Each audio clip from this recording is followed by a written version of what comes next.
My vision of the future is really one of distributed farming, where farming can take place just about anywhere, whether it's the middle of Antarctica or the middle of the desert. You can grow with aquaponics. Welcome to Visionary Aquaponics, a podcast dedicated to inspiring a global aquaponics movement for food freedom, water wisdom, and permaculture-inspired aquaponics. Keep listening for the best advice from the world's pioneers and visionaries in backyard and commercial aquaponics. And now, here's your host, Maribou Latour.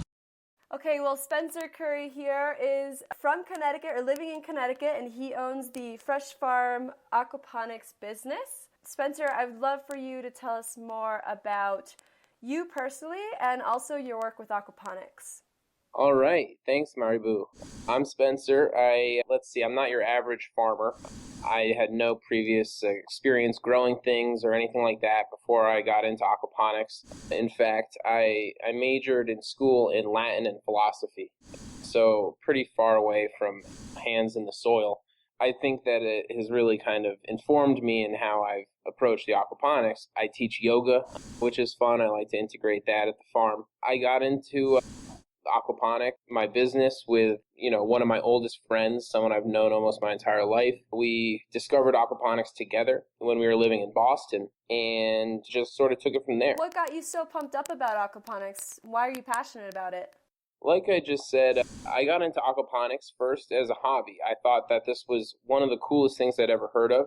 When we first found out about aquaponics, it was like this light bulb went on over my head. It feels like that classic cliche. And I just felt inspired that this was what I was supposed to be diving into. I thought at the time that it was just going to be a cool hobby. It quickly ballooned beyond that because I saw the incredible impact that aquaponics could have, both in my personal life and in the community at large and in the world. I'm really pumped up about aquaponics because I think that it can revolutionize the food system across the globe. And I really am passionate about becoming part of that movement. Awesome. How do you see aquaponics as revolutionizing the food system as you see it, as you envision it? The way I see it is that aquaponics allows anyone, even someone like me, to grow their own food. And not just produce, but also protein with the fish. And this is vital for that food security. My vision of the future is really one of distributed farming, where farming can take place just about anywhere, whether it's the middle of Antarctica or the middle of the desert. You can grow with aquaponics. Anyone can do it. And I believe that that kind of technology is really going to take farming away from these megalithic monster farms in very small areas and distribute that farming capability across the world and allow anyone to tap into that, so that not only is farming itself distributed, but more people can tap into that economic driver where people can make money growing food in their own home. I think that pretty much every home should be able to create a revenue stream from growing food. So for the young kids listening to our show, how would you describe aquaponics to a 9-year-old? We teach aquaponics to all sorts of grades, anywhere from kindergarten all the way up to high school. So this is a great question. Typically, I will say that aquaponics is growing fish and plants together in a contained ecosystem. And what that means is that we're taking the river ecosystem. I live in Connecticut. We live right along the Connecticut River. And we all know here in Connecticut, all the best farms are right on that riverbank. And the reason for that, as you guys can imagine, is that as the waters flood every year, they drag all that awesome fish water all over the farmland. And then as the flood recedes, all of that fertilizer is left behind. And what we're doing is taking that exact same system and putting it in a box. That's how I would describe it. Fish and plants together. So what made you choose aquaponics over some other similar forms of agriculture like hydroponics or just fish farming, aquaculture by itself? Why aquaponics? Yeah, this is another great question. Part of the answer is something I alluded to a little bit earlier, where I believe that aquaponics is such an important solution because it not only provides produce like hydroponic, but it provides that awesome fish protein as well. So it actually can be a complete food system. It's very hard to grow an entire diet on hydroponics. It's sort of like a Band-Aid. As urban populations swell, we're going to need to find a way to provide food for our cities. Hydroponics is commonly promoted as the solution for that, but there's no real protein possibilities there. Of course, there's some vegetarian proteins, but it's not going to nearly cut it compared to what aquaponics can provide with the fish protein. So that was one reason. Another reason is I love to sort of follow Mother Nature and the blueprint provided by thousands and thousands and thousands of years of evolution. I don't understand why we would take apart the fish and the plants when the system itself runs better when they work together. I like to use the tools that nature has given us, and I don't think that they work as well if you take them apart from one another. Yeah, that's great. And also, just to expand on that, in aquaponics, it's a closed loop system, which means that, we can, not only do we have fish and we have plants, but we have bacteria working in our favor to convert everything. And plants are cleaning the water for the fish. So it's so much more of a synthesis where they're working in harmony with each other. So the fish are providing the nutrients for the plants, and the plants are cleaning the solids and the waste so it can go back clean to the fish. So in that way, we are modeling a river system, just like you said. That's exactly right. I like the idea you bring up. It really is the synergy of those three aspects that I think is what makes aquaponics so special.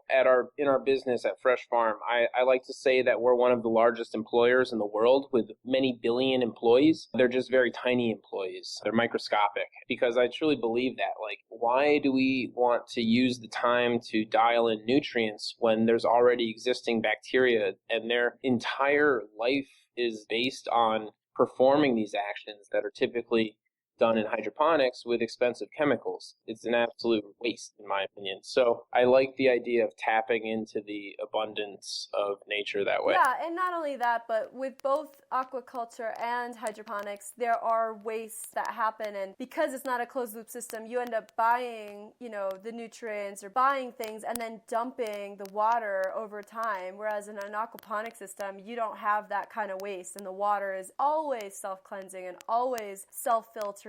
And you only need to add a little bit for evaporation and plant usage. But, the numbers that we've seen are that aquaponics saves about 90 to 95% of the water that you would normally use in the ground. Well, it's an incredible, mind-blowing strategy for the food revolution. And I definitely think that this is one of the main strategies that we need for the food freedom revolution that we are a part of, especially with water being such a huge issue in the world today.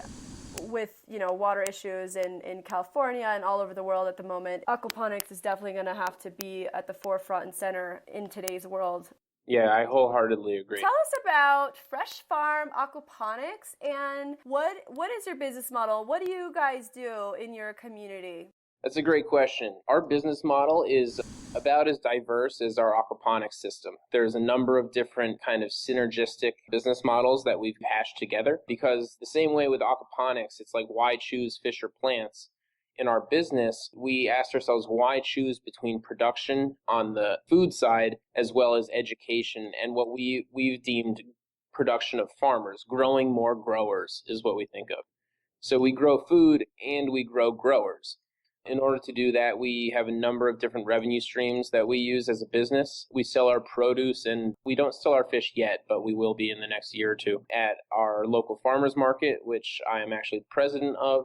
So I highly suggest to all you aquapreneurs, as I call them, all you aquaponic entrepreneurs, try and ingrain yourself in the local food system, whether that's at the farmers market level or at some other level. And we also sell through our CSA program, our community supported agriculture program, where people pick up their produce every week. And that's a great way to build your community. We found those two to be really awesome ways to sell produce. We've also worked with local restaurants who are more focused on local food and higher quality produce. We found that to be an incredible way to tap into kind of the higher end markets. Aquaponics obviously provides an incredible product. It's relatively simple to get once you get it into a restaurant, they're not going to want to work with other people. The quality is way too high for them to want to lose it. So that's sort of our food. We sell our food. And then we also do a number of other services, and we have another kind of a suite of products that we offer. We do lots of education. So that means both for kids. We go into schools, grades K through 12, and we have different curriculums for each grade. And like we just this month put in 5 new systems in 4th grade classes here in Connecticut and did a couple hour-long workshops with them. We have some field trips coming up later this month or next month, I forget which. And then we also do adult education. So we use meetup.com to we have a pretty large meetup group here in Connecticut. At the time of this recording, I think it's just over 100 people. We've been using that to host workshops, and we do what's called build-alongs, where we build systems with everyone, with the crowd, so that they can actually see how it's done before they go and do it themselves. This is something we wish we had when we first started, when we were just hashing this stuff together. So we've tried to provide that to our people through our meetup group. And then we also have tapped into a number of other schools to do their adult ed programs. So that's our education. Like I mentioned, we've done food, we've done education, and then we also do systems. We design, construct, and maintain systems, and we'll do any and all of those for you and for your enterprise or for your home. So we've built systems for farmers who want to expand their production.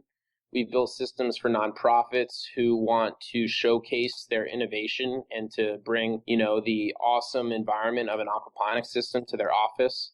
We just built a system for another nonprofit that is providing revenue and activities for their audience by hosting their own personal farmers market, which is fed by the system we built for them. Like I said, we have a very diverse range of revenue streams on the farm, but I think in this day and age, that's how the modern farm works. The farms nowadays don't just create food. They also create a community which revolves around education and construction too. That's what we've been focused on. Long answer. Wow, that is amazing. So you guys are producing food, you're selling in restaurants, you're selling through a CSA, you're selling through farmers markets. You guys are you're doing a lot of education, K through 12, and you're designing, building, and maintaining systems for farmers, nonprofits, entrepreneurs, and for homesteads and home systems. That is it. Amazing. It's a mouthful, but we found that if we focused on any one of those, that they would lack because the lessons we learn in one area is very applicable to the other. So if we're designing systems, it's not as powerful if we're not also running our own system. If we're doing education, it's not as powerful if we don't know our stuff from experience by running our own system. So what we found is that this diversity of revenue streams of different activities that we do, they really feed into each other and synergize the same way that the aquaponics system does. Yeah, that's great. That's perfect. We need community education, sustainability education in schools. It's also a great way for kids to learn a lot of science, water chemistry and biology and ecology and plumbing and business math and all of those things. So that's an incredible way to help educate youth and also get the community behind the excitement of growing food in an incredibly sustainable, synergistic way. Mm-hmm. So it seems like you're building your community, you're building systems, you're providing products to the community at the same time, and you're also helping to grow other people's business through aquaponics systems design so that they can also start their own farmers markets and their own CSAs as well. Is that? Yeah, that's right. So we want to help usher in a new wave of entrepreneurs using aquaponics and other similar agriculture technologies to help usher in this new food 3.0 revolution. You had another phrase that I like too. There's a food revolution happening all around us, and we want to help do what we can to usher in that new wave of entrepreneurs. So we're making what we've learned available to those people who want to start a farm, who want to grow for their community. And that's what we're really most passionate about, is taking what we've learned and letting other people learn from our mistakes so they don't have to, waste the next 3 years of their life doing something that someone else has already done. They can learn from us and then build on that. So we're looking to really help usher that in. And, one of the things you were talking about that I would actually love to learn more about is your build-alongs. Can you talk to us about how you do that, if it's a half day or a full day thing, and how you set that up for the community? Yeah, so this is a new type of workshop that we've been experimenting with on our meetup group, where we did some surveying and we found that people, they like the workshops where they learn about aquaponics, but what they really wanted was that hands-on experience. So what we're in the middle of is testing how to really carry this out. In a perfect world, we would have all the pieces necessary to build a system for every single person so that they could leave that day with a system. And there are certain projects where that's practical. But, if everyone wants to go home with their own deep water culture bed, that's not going to be a very practical day. We're practicing different methods, whether it's like we all help build the same deep water culture bed together, or maybe we'll all set up an IBC system together, like the Murray-Hallam style. Or maybe we'll all together build a bell siphon and we'll each go home with a bell siphon. So we're testing out different techniques that way. But primarily we're utilizing meetup.com to carry that out. That's been an invaluable tool for us. How do you get people to go home with materials and bell siphons and stuff? Do they pay in a certain amount so they get materials and the education part of it, or? Yeah, typically for these meetups, it's definitely a paid meetup because of just the expense that goes into it. Yeah. And then if you want the supplies, of course, we'll get them for you. We have the people, but you do need to pay for them. Obviously. So yeah. But then we also, on top of that, most of our meetups are free. So we do a large amount of free workshops, at least once or twice a month at least. And we're trying to ramp that up during the next few months to being weekly, but every once in a while we'd spice it up with one of these paid workshops. Take us into one of your greenhouses and tell us what you see when you walk in. We want to picture your system completely. What kind of systems are you working with? What kind of fish are you growing? And what kinds of crops are you growing? All right, so I want to take you through two different systems that we've built. The first one is my house. So now I'd ask that you close your eyes as long as you're not driving or doing anything that requires eyesight. And we're going to walk through my kitchen to my back door, and we're going to walk out the back door, sliding it open, going outside. Immediately outside, about 5 feet away from that sliding door, is my own personal greenhouse in my backyard. This is about 10 feet wide, or maybe 12 feet wide, and about 20 feet long. So it's not too big.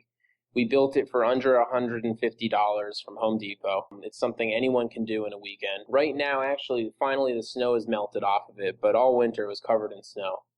And we open up the door, and immediately inside, you're greeted by that incredible smell of fresh air and moving water. It's in my backyard. We have an IBC system. So for those unfamiliar, this is the Murray-Hallam style system made from intermediate bulk containers, which are large plastic cubes with a metal grate around them, and they come pre-built in with that grate.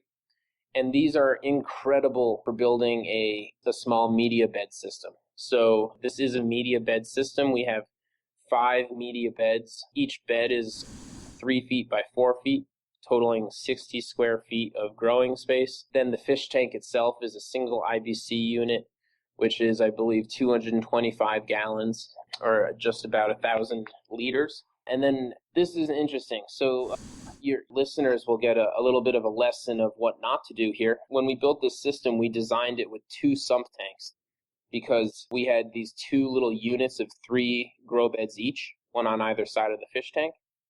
So for each unit of grow beds, we had 1 sump tank underneath. And what we found over time is that this was a poor style. We really should have gone with 1 large sump tank with 1 pump, because with 2 pumps, the pumps got out of sync and the whole system's flow started to get a little funky. So for future systems, I highly recommend having a single sump tank, a single pump in that tank. So 1 lowest portion of the system. But beyond that, the system works incredibly well. We grew all year round this year. A little bit of dormancy in January and February, but we were able to grow some cold weather herbs all year round in the media beds.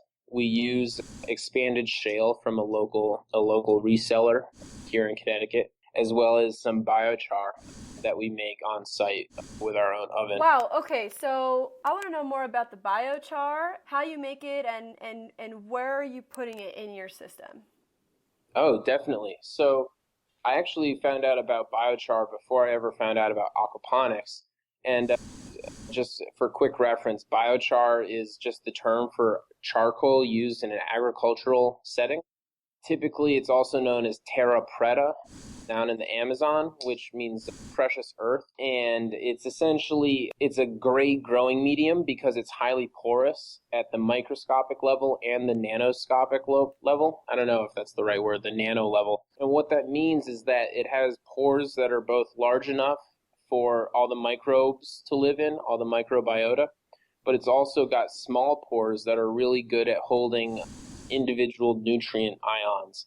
So it's simultaneously a storehouse for nutrients and like an apartment building for microbes. I like to think of it like in a deep water culture system, microbes float like nomads through the water, and they don't really have anything to hold on to and any structure to live in, like a home. But when you use medium, especially something like biochar, it's like giving them a city to live within. They have all the resources that they need at their fingertips. They have the ability to set down roots and really stop expending energy on survival and start expending energy on evolution and growing forward.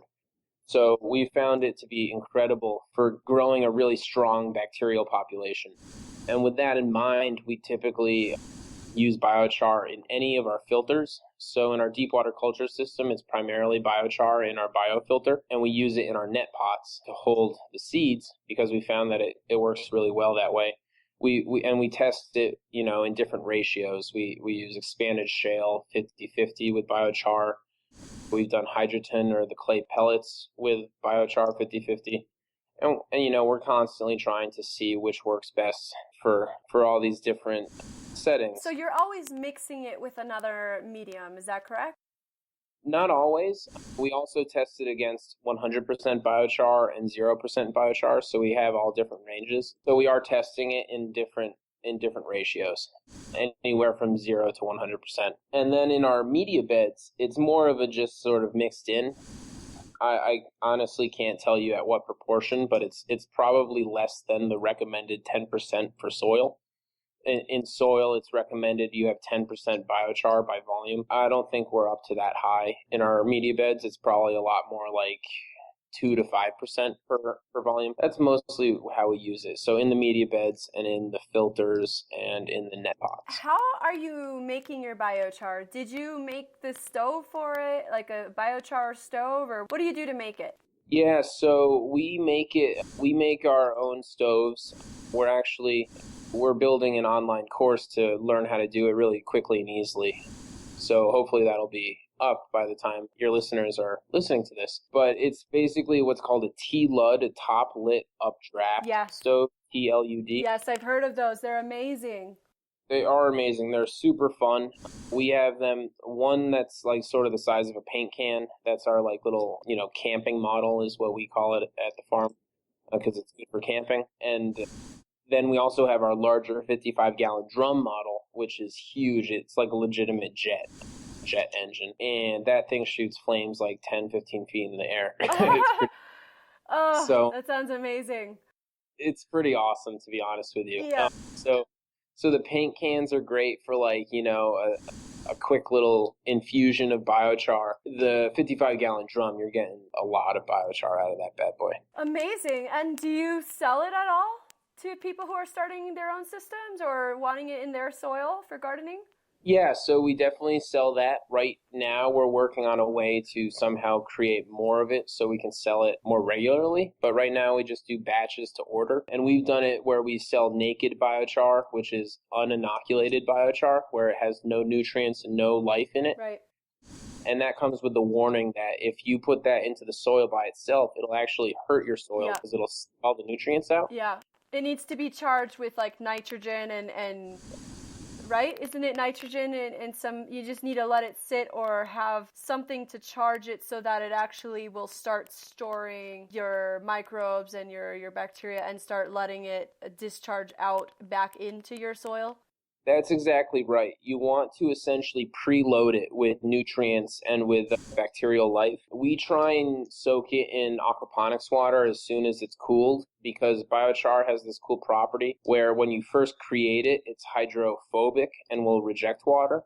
But immediately after cooling, it's hydrophilic, which means it'll rapidly suck water into it. Wow. So if you put it in a nutrient solution, at that point, it'll suck it all up and it'll be a perfect home for your bacteria. So we've sold inoculated biochar. We love selling that because it'll actually help take our bacterias, which are very strong, and then bring them to a new system and help colonize that system very quickly. Wow, that's new. This is new to me. I love biochar and I love aquaponics, and I never thought of putting the two together, but it just sounds so perfect because you're charging it with super nutrient-dense water and you're helping other people inoculate their systems at no cost to you, because your water's already flowing and you're always growing bacteria.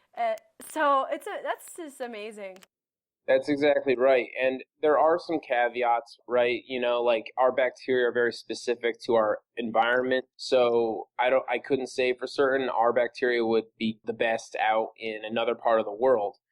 But the principles are the same. You can then create what we call like a seed system somewhere in the world where their biochar, their inoculation is then going to help spread in that area. So you need like localized inoculants. And then there's other, certain questions. A biochar is still a test in our system.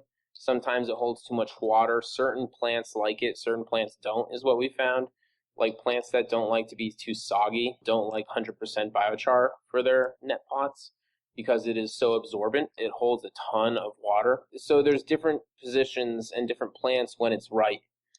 But we have found it to be an extremely valuable addition to our tool belt. Excellent. And also about cold weather herbs that you were growing in January and February or in this winter, what kinds would you recommend to people who are also in cold climates who don't want to pay too much for heating and just want to kind of have a more dormant system? Definitely. The ones we did in my backyard this year were sage, just traditional sage, oregano, thyme, wintertime, and lavender and rosemary. So all of those are relatively tolerant. They're not necessarily going to grow a ton during the winter, but they're not going to keel over and die. So if they're big enough going into the winter, you'll be able to make cuttings all year round, and they'll be fresh cuttings and they'll still be delicious. They might not grow a ton unless you're using supplemental lighting, at which point they would, of course, grow. I'm surprised. Those types of herbs, especially rosemary, because I didn't think rosemary liked to be wet, have wet feet, and I wasn't even sure rosemary would do that well in aquaponic systems. But yeah, it sounds like it still grew and still.